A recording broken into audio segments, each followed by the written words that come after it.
Welcome to the daily update, where I'll go over the action in the market for Thursday, January 2nd, and we'll see how things look for Friday, January 3rd. Well, we tried to get off to a positive start, and the futures were looking stronger. We were up over 1% before the open. Then we started to drift down as we came into the open, and things look like, okay, maybe we're going to get a nice little bounce. The seasonality for the first day of the year is usually positive, but then everything switched. We ended up dropping down, going negative, going quite negative. But on the positive side, we came up off of the lows. So we'll have to see if that's going to mean anything. We're getting more oversold in the short term. We're still negative in the short term. We're negative in the intermediate term. A few kind of oversold indicators or indicators right now, but we're still positive in the long term. So we'll have to see. We have one more day of this Santa Claus rally. Can the market redeem itself at all? We're still below average with volume. So we'll be seeing, okay, next week when everybody comes back, are they going to use this potentially oversold condition to do some buying and bring prices back up? Or is there going to be a continuation of the deterioration that we're seeing? We're seeing kind of a negative looking pattern on the bar chart right now. We took out the previous low. So that means as of right now, we've set a higher high and a higher low. And I will show you all of that. Okay, let's go back and talk about what happened. Right at the open, we did have a higher open. Looked like, okay, maybe it's going to be a good day. We've had 5 down days now. Earlier in 2024, we had 6, and then that led to a pretty good bounce after that. Is something like that going to be able to happen this time? So we opened up at R1 at 59.18, and then immediately, boom, just came all the way down to the daily pivot at 58.93. So we sliced through 5,900. We tried a second bounce here, and we got back above R1, which was now hitting the 50 period moving averages. That's been providing overhead resistance. Once we broke through those, then we declined again to the daily pivot and the unchanged level. Went a little deeper this time. Then we tried a third bounce back up above the daily pivot, but we didn't get up to R1. Then things started to shift. Prices started to decline. We went down below the daily pivot, the unchanged level, and we went to S1 at 58.57. We kept going down. We found support at S2 at 58.33. And then, as I said, we rebounded a little bit going into the close above S1. We were down 0.22%. There was an awful lot of choppiness going on, but we didn't really move all that much on a closing basis. We're still below average with volume. We've got all these geopolitical things going on. It's really more about interest rates right now. There are some economic concerns. There's ramblings going on that potentially at some point the U.S. economy could head into a recession. There's a lot of variables out there with the new administration coming in. Not quite sure how all that's going to play out. And for the time being, anyway, the market remains a little cautious on below average volume there. And some comments, this is the same bullet point that I've been making for the last 5 sessions now. Continued profit taking because higher interest rates are concerning the markets. Mega caps underperformed, but the semiconductors had a pretty good day in comparison. So that's a little bit encouraging. The parabolic SAR, one of the primary indicators, it had been the last primary indicator that was still positive. Once we took out that previous low, it has now switched over negative. We still have a confirmed Hindenburg Omen, no additional spikes, but the original confirmation is still there. And our short-term list is getting kind of long here. We're still looking extreme negative with the 20-period exponential moving average. The Stochk RSI, Williams percent R, the CCI 14 is still not on this list yet, but the CCI 20 a little bit further out. It is on the list. Now we're seeing the short-term stochastic start to get extreme negative. The slope oscillator, our short-term oscillator, starting to get extreme. It could go lower than it already has, but it's below a line that I use to determine whether we're getting extreme. And then the 20-period simple moving average study, which I've been keeping a close eye on because we're getting a very low reading there. The hope is that we can bounce up out of that, but we tried last week or earlier in the week, but just didn't seem to happen. Also, in the intermediate term, we have the PMO studies and our 50-day simple moving average study. No change to the overall scenario. The market is still anticipating a soft landing, but there's a little bit of doubt creeping in. But we've had doubt creep in before, and the market was able to turn and wear off that doubt and turn it into optimism. We'll have to see, is this the beginning of pessimism that continues, or is this just a short-term pullback looking to see if we're going to go into a recession? And the dollar was up. The dollar's just been going crazy. It's getting up into the 109 range now, and that is pressuring stocks in and of itself. Stocks like a cheaper or less expensive dollar, weaker dollar. Interest rates are up, but only one tick. But still above that 4.5% level with the 10-year yield. We're at 4.58%, where we had been at 4.57%. Sentiment is negative. We're one tick away from getting extreme negative. So, are we seeing a potential convergence of sentiment getting extreme negative, especially in the short term? We're starting to see a pretty long list of extreme negative readings. Volume has been below average. Next week, when people come back, is that going to produce some buying coming into the market? Pure speculation, that's purely just a hypothetical scenario that we want to be thinking about, just in case things start to look like they're going to play out that way.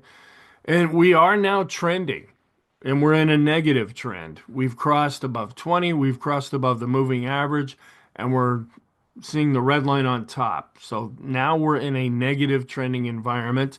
And with the down day, our bias continues to be negative, and the momentum, the last number of days taken together, is also negative. Okay, we did get some economic reports. Initial jobless claims came in weaker than expected. So, at least on the employment front, things are still looking fairly good there.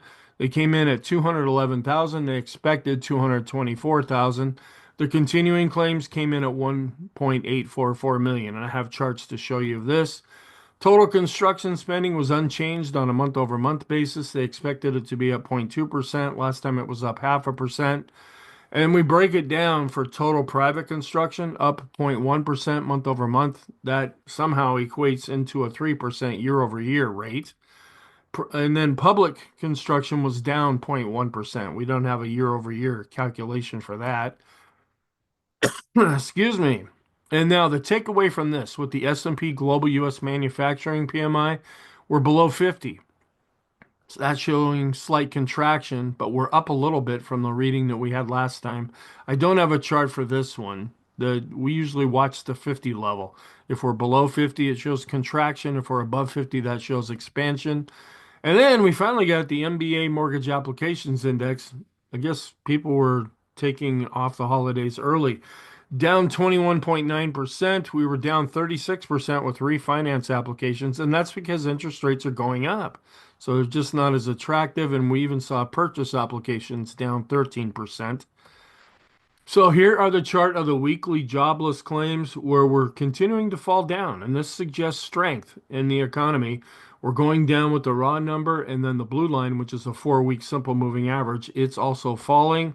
And we're trailing off here where we had been going up with the continuing claims, causing a little bit of a concern there. Well, in the latest reading, it's coming down, and the moving average is also coming down. So I plot this just as the raw numbers here. The red line, that's the initial jobless claims, which are declining. The continuous claims, continuing claims. And then when next week, when we get the employment situation report, the unemployment rate will be updated. Here's the MBA mortgage applications really dropping off in the latest reading. We just keep an eye on this just to see how things are going there. And you see a real correlation between mortgage applications and interest rates. Construction spending year over year is declining, but still above zero. And then private construction spending, both residential and non-residential. The blue line's pretty much flattening out where the non-residential is declining, but still above zero. Month over month, just a little bit of an uptick here. And then some Isabel Net blog charts. This earnings forecast remain very optimistic, and that's what justifies prices going up. The reality is that we should look back at earnings reports because those are reports that have already been released and it's based on real numbers. But that's not what the market uses. They look forward. And so they look at earnings forecasts. And the estimates here, according to real investment advice, are still going up. And so that could still justify prices going back up.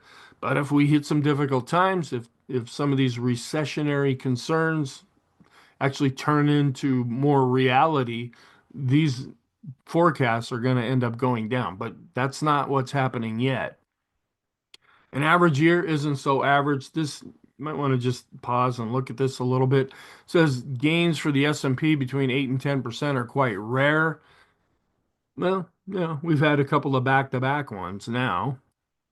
And then this is another one you might want to just look at. These are the intra-year declines against the calendar year returns. And the focus would be right now in 2024, where according to JP Morgan here, up 23%, and we had an 8% decline that came over the summer when in August when the end of the world was declared, and then people thought about it again and said, no, it's not. And they ended up coming back in and buying stocks.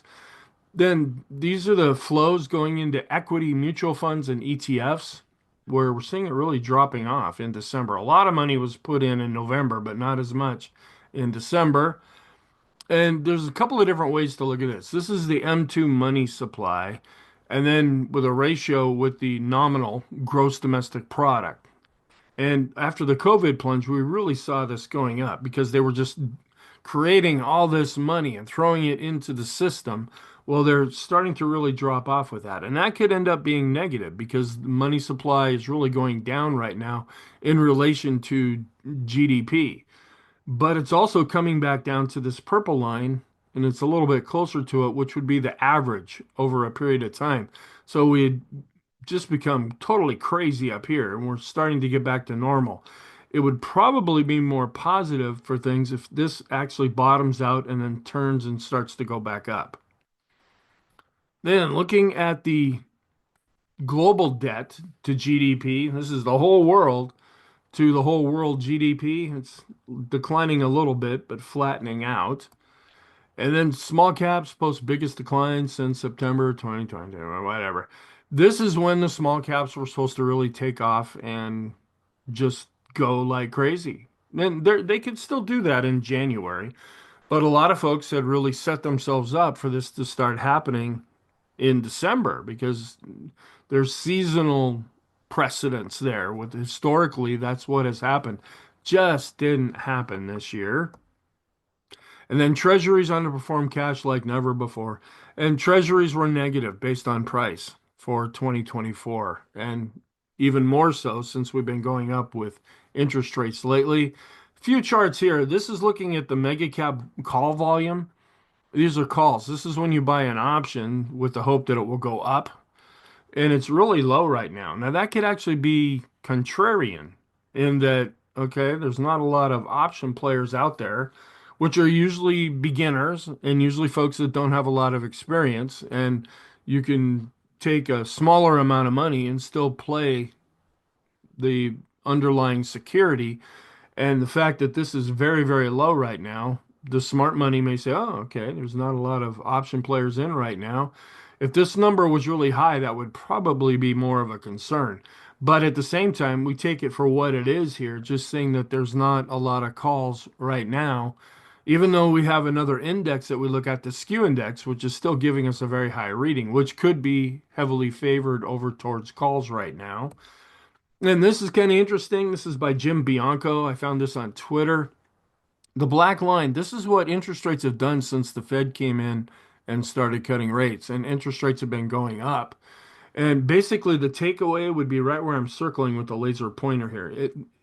What we're seeing here, it's a rejection of the cutting policy and a material change in financial conditions. That's what I've been trying to point out throughout the videos.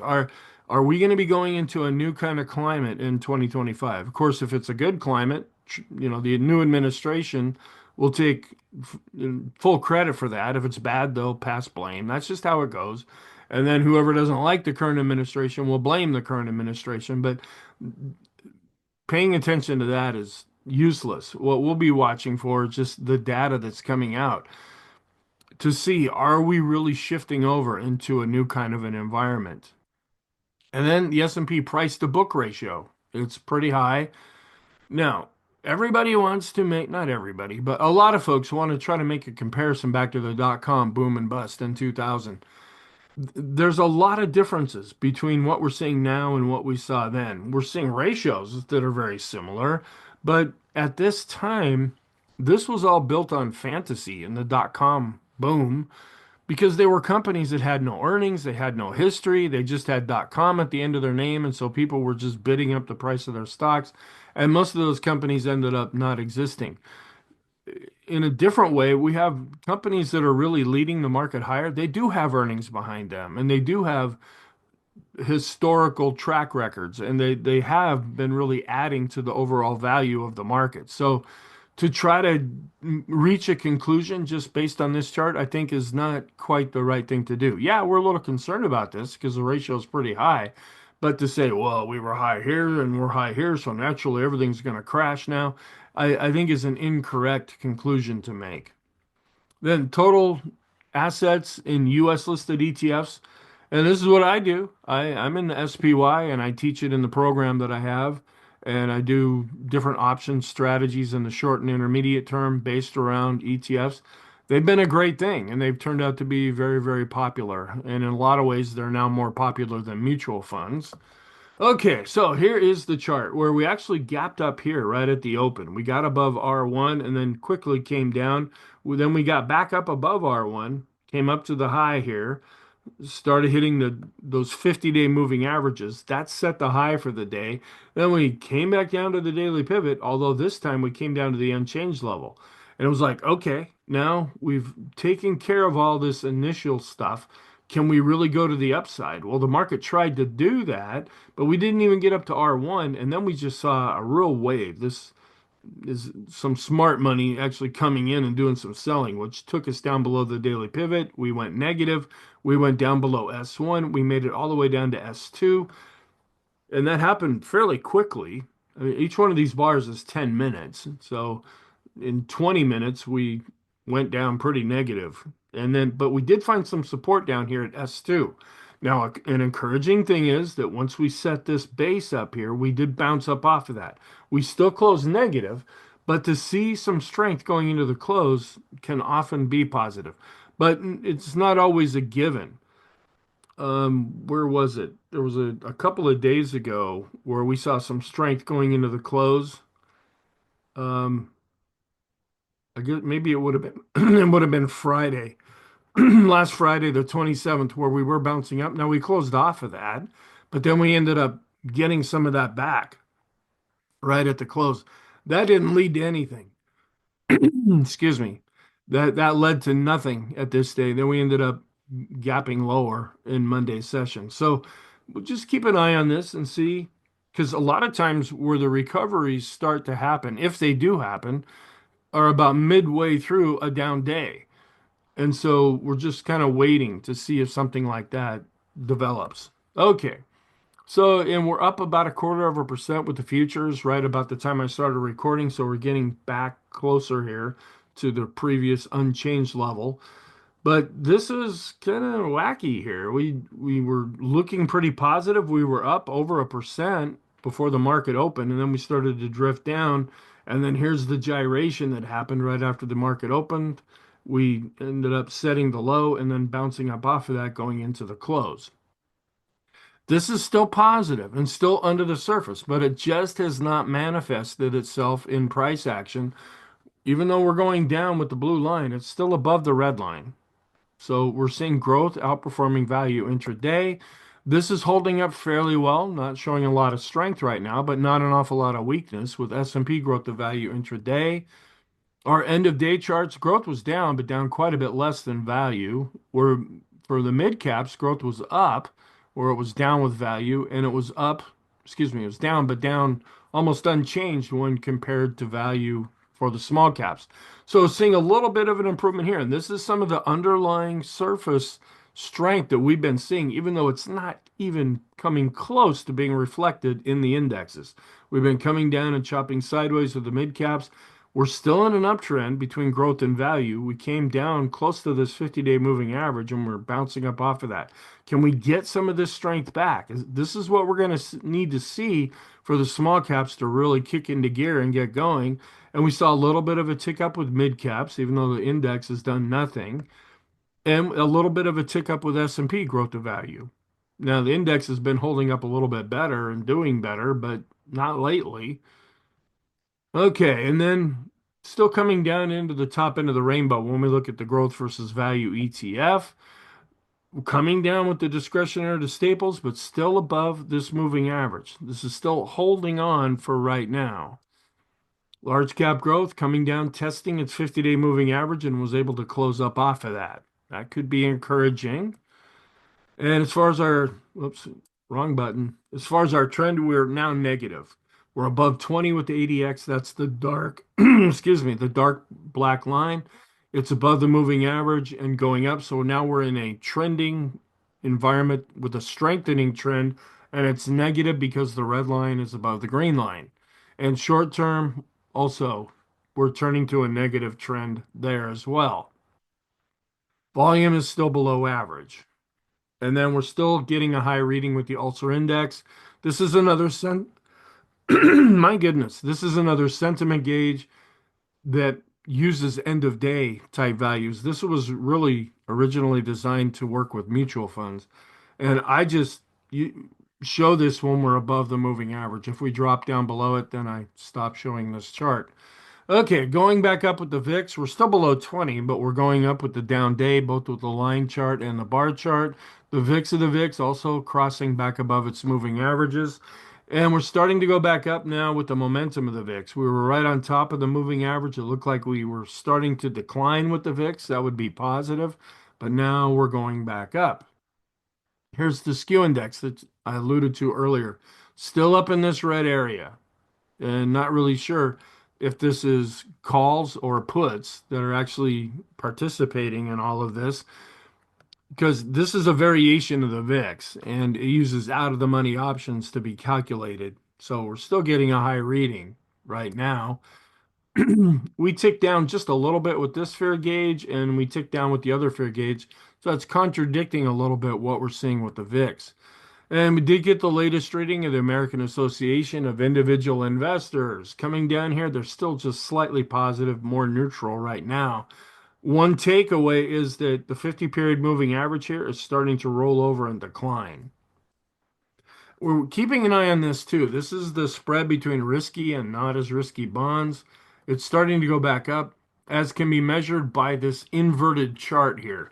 When this is coming down the way it is on this chart, that means fear is going up. We were getting very, very complacent readings here at the top. Just want to keep an eye on this one too. If this continues to go down, that could be more negative for the market. Not seeing much of a change here with the risk on to risk off ratio. It was up slightly, but not really going up with any conviction like we had been seeing. And seeing a lot of hedging going on right now. The 1-day chart of the equity put call ratio really spiked up. So we're going back up with the 5-day. Here's a longer term look. And this could end up being negative when that goes up. That means there's hedging going on since folks are fearing more declines. And we're also going back up with the 10-day. So we're seeing some confirmation there of increased fear in the market. But not much here with the volatility risk premium. We were flat and we're still at the lower end of this range that we've been seeing. This is not projecting a lot of fear out into 30 days into the future. Still not really looking all that good, but not breaking down completely with the advanced decline line based on price. We declined here and we were flat based on volume. But we did see an expansion of the new lows. So we're still going down with the 5-day and we're trying to bottom out here with the 10-day. And I have to cough again. Sorry about that. And I do all these videos take one. I used to edit them, but it would take me many hours to edit it. and people didn't seem to really mind if I don't edit them. This is a newer chart. This is a 10-day simple moving average of the advance minus the decliners. This is still going up. Now, it came down a little bit because we're refiguring this, but the fact that this is going up is slightly positive, but it's still negative since we're below zero. And we're looking more negative now with accumulation distribution. And it's really hard to see this here because we've been flatlining with the below average volume. This indicator uses volume as part of its calculation, but we're actually turning more negative as measured by the boom indicator. And we're looking more negative here with the chicken money flow. The histogram really dropped and the red line continues to go down. And we're also starting to turn more negative with the chicken oscillator. Vortex is negative with the red line going up and the green line going down. And we declined a little bit below zero here with our 19 and 39-day advanced decline ratio. So based on price, looking more negative, and we're also negative based on volume. And not seeing a really big change here with the cumulative advanced decline line based on price or volume. It declined, but not really substantially. And a little bit of a tick down with the NYSE advanced decline line when we compare it to the S&P 500. This is still a little more longer term negative. The 10-day average of highs and lows for the S&P continues to drop and actually ticked up a little bit with the cumulative advanced decline line up here and our regular advanced decline line ticked up. So we saw a little bit more strength in the broad market than we did with the S&P. Also ticking up a little bit with the other NYSE advanced decline line, but we're still below this 50-day moving average. And a little bit of a tick up with the common stock based on price and volume, and not really showing much improvement here. We're below the moving averages with our advanced decline line studies with all of the indexes, and they all continue to decline. And improving, but still negative here with the 5-day moving average across the broad market of the highs minus the lows. This is one area I've been really watching a lot because we're getting a very negative reading here with those stocks in the S&P above their 20-day moving averages. It came down, gave us a really low reading, tried to bounce back up, coming back down. It ticked up just a little bit here. And this is a study that we're keeping an eye on to see if we're getting any short-term strength out of this. And we're actually dropping a little bit further with those stocks above their 50-day moving average and declining with those above their 100. Still positive. We're above 50 here with those stocks above their 200-day moving average, but this also is declining. And so we're seeing some of the new pivot points come into play here. And this is just showing how we did take out that previous low. I'll show this again here in just a moment with a better looking chart. We're picking up with volume, but we're still below average. And we're still extreme negative with the 20-period exponential moving average of the S&P. Not quite extreme and flat with the 50 and flat with the 200. But then our short-term indicators, we're still getting more extreme with the Stochk RSI, the Williams percent R, CCI 14. Not, you have to get to a minus 100 to get extreme, and it's at minus 99.8. So it's like really, really close. Where we are extreme now with the CCI 20. In the short term, the stochastics are starting to get extreme negative. We're still declining in the intermediate term, and now we're excuse me, rolling back over in the long term. The force index continues to be negative. It's below zero. We're still seeing more damage being done to the short-term trend with the 20-period double and triple exponential moving average study. We're below the lines and the lines are going down. We're below the simple and exponential moving average based on 20 periods. We're still in the -2 channel with standard deviation, so we haven't seen any kind of an extreme down move, at least according to this chart. And we're declining and below zero with the balance of power. We're with a no-go with the go-no-go system. We're hitting this lowest low value, the red line here, and the midpoint is starting to roll over. The TTM squeeze continues to be negative.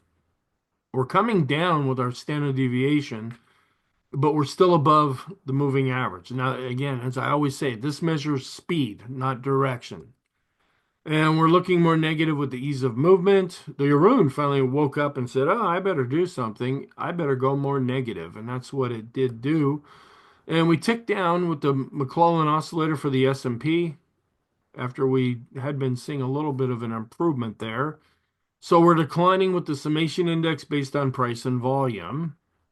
A little bit of an improvement here. The broader market held up a bit better. We're still negative with the NYSE McClellan oscillator, but we are coming up. So when we're below zero with the McClellan oscillator, we continue to decline based on price and volume for the summation indexes. And after being positive, is now turned to negative with the Swenlin trading oscillator based on price and volume. Momentum is down for the PMO. We're down based on price and volume here. We actually saw a little bit of an uptick with the PMOs that are rising. The buy signals are extreme negative, but they're flattening out, but we're still declining with those PMOs above zero. This is another short-term oscillator that is starting to get extreme, dropping below this red line. And as I said, we can go much further than where we're at now, but this is when we really start to pay more attention to it. And we're dropping below the midpoint here with the MACD, and that's more short to intermediate term, negative. All of our oscillators in the short, intermediate, and long term are negative. Topic curve, another momentum oscillator is negative.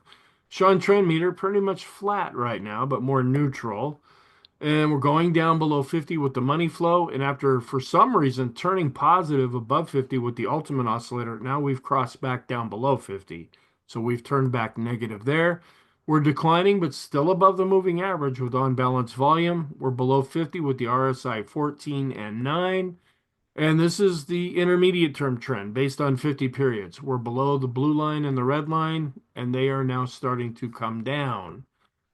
And we're still below the simple and exponential moving averages here based on 50 periods. And you can see for 3 sessions now, this has acted as overhead resistance. It, of course, is going to turn more positive if we can break through and get back above that.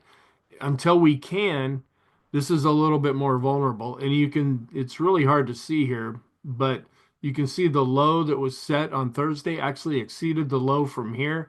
That not only turned the parabolic SAR negative, it's meaning that now we've set a lower low after setting a higher low on this chart.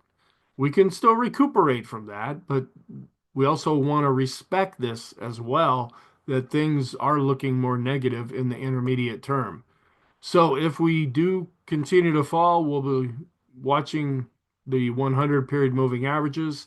And we're starting to roll over now with the short-term 20s. We're below the 50s. We're still above the 100 moving averages. We're negative with the Elder's Impulse system for the S&P, and now we're negative with the parabolic SAR. This low was enough to put in a new dot here. We're still negative with the bullish percent index. We're declining, not very fast right now, but we're still below 50 and going down. We're going down with the NYSE bullish percent index, and interestingly, we actually ticked up a little bit with the NASDAQ 100 bullish percent index, but we're still negative there. We're coming deeper into the cloud here with our Ichimoku support cloud. We're also a little more negative because the blue line's below the red line, and the green line that's really hard to see is continuing to come down. This is longer term, where we had come up to the upper end of this trend channel, and we've been kind of coming back down since that time. So we are negative with the Heiken Ashi. We look at different ways of measuring the trend. We're also negative with the Kegi chart. We're negative with the Renko chart, and we're negative with the 3-line break. And we had enough of a down day to draw in a couple of zeros here with the point and figure chart. That's obviously negative, even though no signal has been generated as of yet. Long term, we're starting to drop below this midpoint here with our 150 simple moving average here. We're still above it, but we are declining with the 200. But we came down to about this level back in the summer months and then bounced up off of that. Now, this is a little bit of a concern because we're actually seeing more weakness than what we were seeing back over the summer. Still watching this to see if anything gets triggered here with the Zwag NYSE breadth thrust. We want to see if we can get up to this red line. Not really happening right now. And we're negative in the short term with all the stock indexes, negative in the intermediate term with the mid caps and the small caps. Negative across the board with bonds based on price. Commodities are kind of kicking into gear a little bit. They're positive in the short and intermediate term. And we had energy, utilities, communication was up. That's a growth area. Healthcare was barely up here.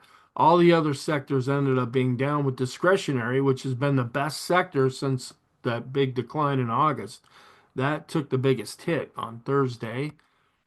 And seeing here, now this is actually probably negative or with the dollar setting a 2-year high because the market likes a weaker dollar. And when it sets a 2-year high, that also set a 2-year low with the euro. Probably a good time to go to Europe if you want to do that. You'll get a pretty good exchange rate. We did get below 5,900 with the S&P, and then we had the Nasdaq first above 19.4, then it got up to 19.5, then back down to 19.3 and 19.2. So Canada ended up holding up fairly well, at least in the early part of the day. And we're seeing a decline here, both with the S&P weighted and equal weighted indexes. When the red lines is far away from the bar chart, even though they're on different scales, that just means the broader market or the broader part of the S&P is underperforming the rest of the S&P. And coming back down a little bit here with the ratio when we look at the weighted versus equal weighted version. When this was going up, that means the mega caps and the big stocks were really driving the index higher. Well, now with some weakness, that's coming back down.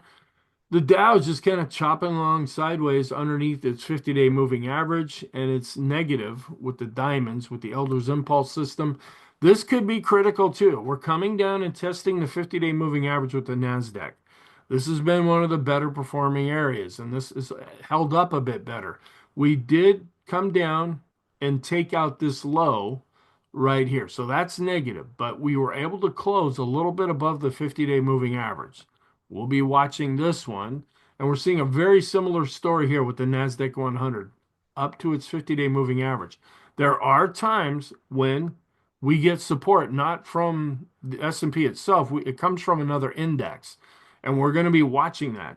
There, earlier on, there was a time when the NASDAQ 100, I can't remember exactly when, but it did provide some support.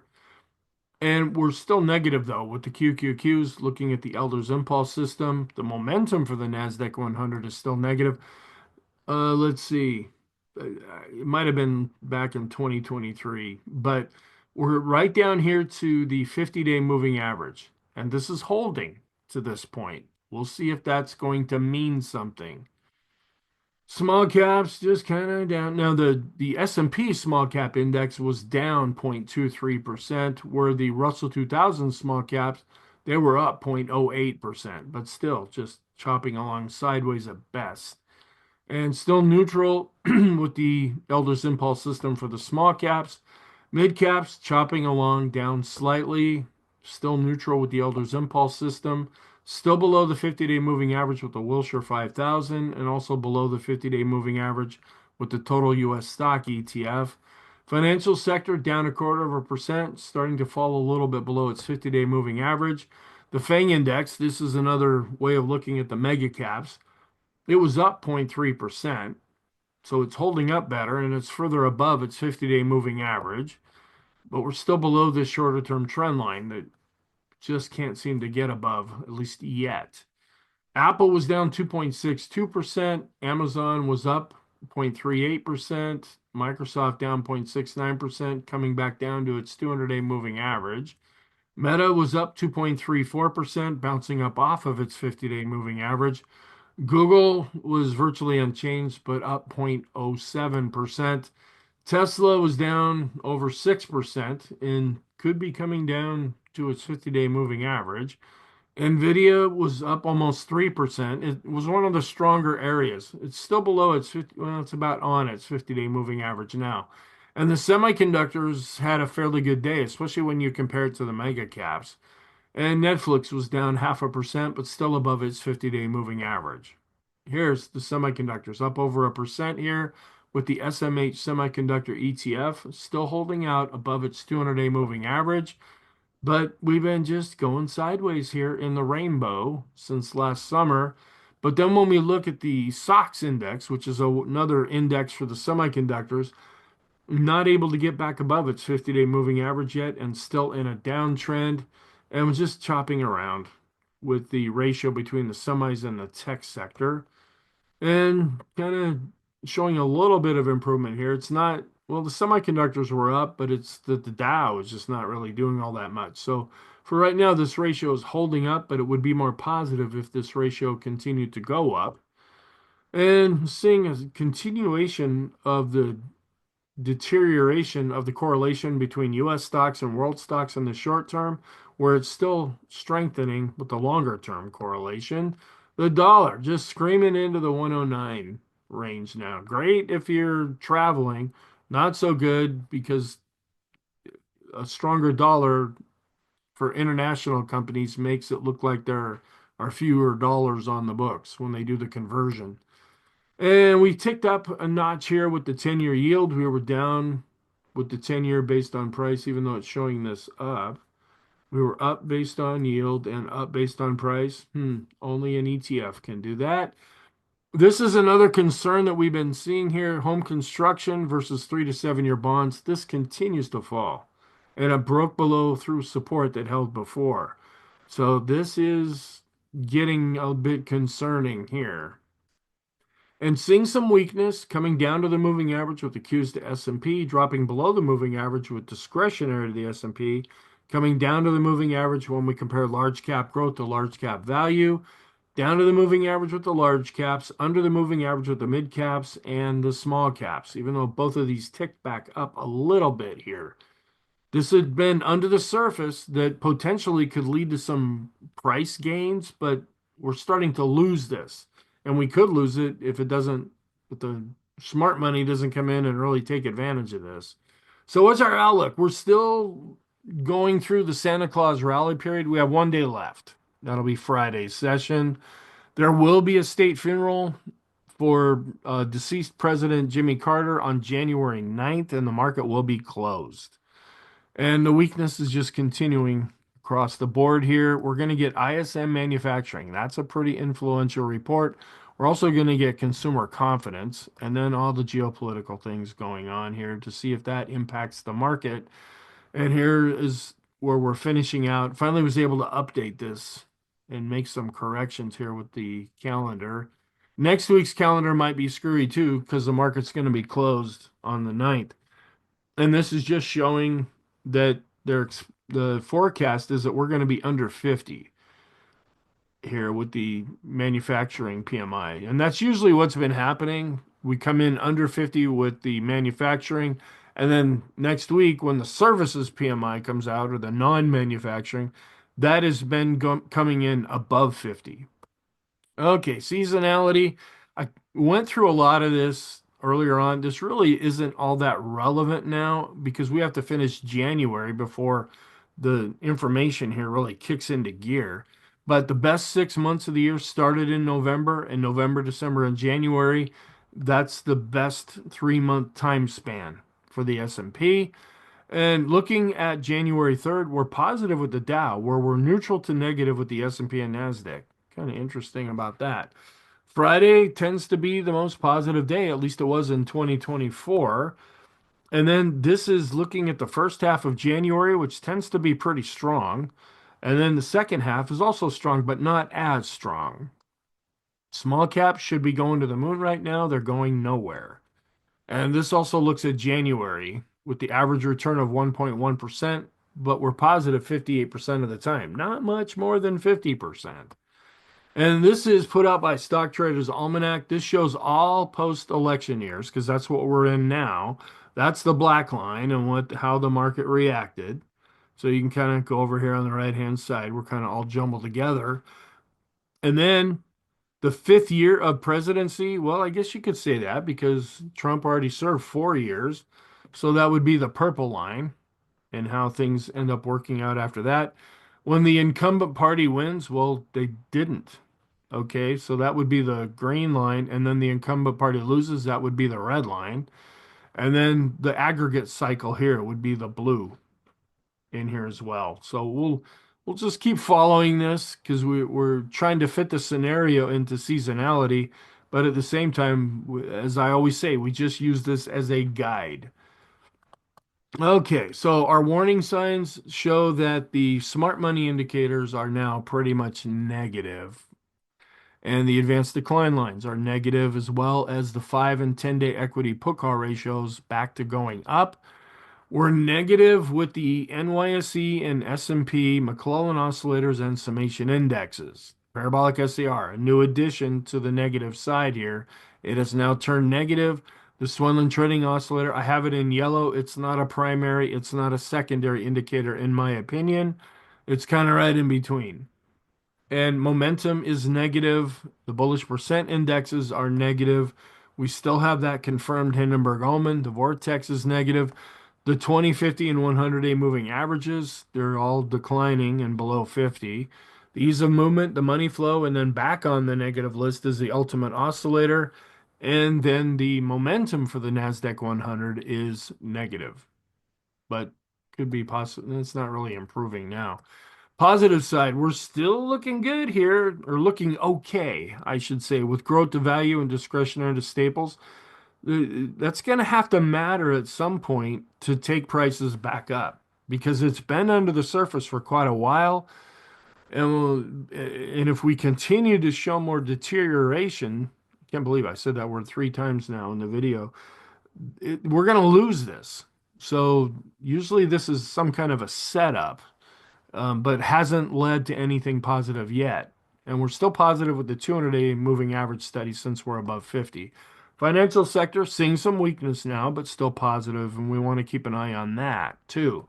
Here's the updated chart with the Hindenburg Omen. No additional spike as of yet, but we do have a confirmed signal. Okay, our conclusion. The weakness, I haven't changed this. It's been the same. The weakness is still coming in. We're wondering if positive seasonality in the bigger picture is even going to matter. Didn't matter on Thursday. And large caps and growth are still holding up for the time being. We're negative and weakening in the short term, and we're becoming more extreme negative, or you could say oversold. When the longer term trend is positive, that's when we kind of stick to the oversold because you've got the long term trend positive, the short term trend negative, and we tend to not stay oversold very long unless we're getting ready to shift to a more negative environment here. In the intermediate term, we're negative with the 50 period moving averages acting as resistance, and we have a few things that are looking extreme negative there, but we're still positive in the long term. Thank you. Have a great day, and I will talk to you in the next video.